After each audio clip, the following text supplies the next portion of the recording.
Hello everybody, I'm the Red Man, and Elden Ring's narrative and storytelling are garbo. That's right, I said it!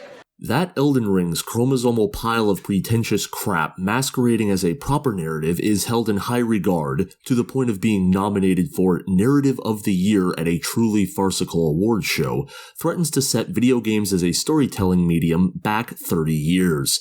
And the Red Man is going to get into very many too long didn't watch examples to back up that hot take, that you're gonna watch regardless because you are a jabroni with nothing better to do with your life. Just like me. But first we're having this here pre-ramble to establish some ground rules so I don't have to repeatedly reiterate myself going forward, and so that we're all on the same page about the standards that storytelling in a video game should be held to. First, let's define video game. A video game is an interactive audio-visual medium of storytelling, meaning a video game tells the player a story by both audio and visual means while the player interacts with it, which is a nice setup for rule number 1. Every time I have to stop playing the game in order to Google what the hell is going on, the game has failed.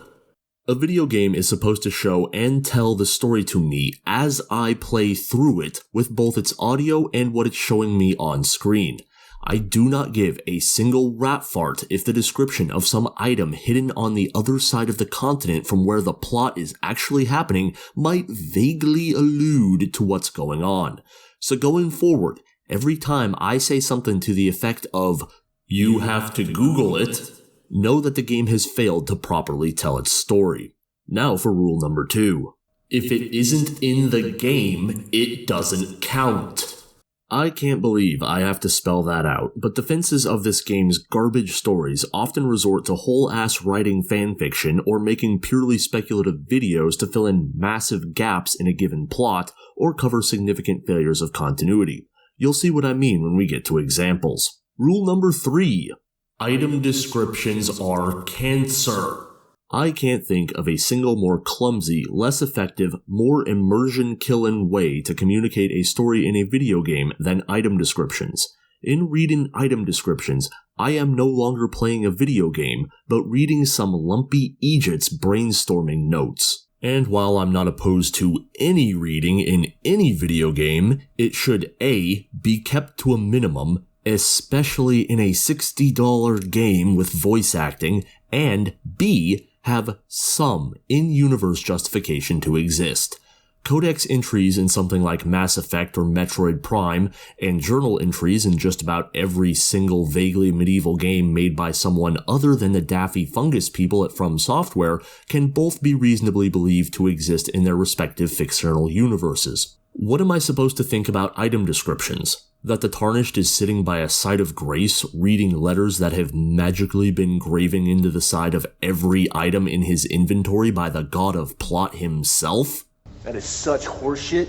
Tell me the story of the video game I paid for in the gameplay of the video game I paid for, instead of expecting me to backwards 3D chess it from 4 different item descriptions and a Reddit essay about how this garbo actually makes sense. Rule number 4. It's just a video game is not a defense for significant narrative failures. If the storyteller can't competently tell their story in the medium they've chosen, that is their skill issue, not mine. This excuse is usually attempted by the Elden Ring defense force to dismiss criticism that the game doesn't actually tell its story by saying that video games are meant to be played and that cutscenes are bad. Rule number 5. Similarly to Rule 4, stylistic choices are not a valid excuse for a plot to shit itself. This is gonna come up a lot. My stylistic choices is the go-to cope of fanboys for why NPCs don't just tell the Tarnished information that is both very relevant to the plot and something that they should absolutely want to tell to the Tarnished as characters. It's also used as an excuse to defend significant whole chunks of the plot coming up missing, and it's not gonna fly. Mechanical competency in storytelling takes total priority over any desired stylistic choices Every time.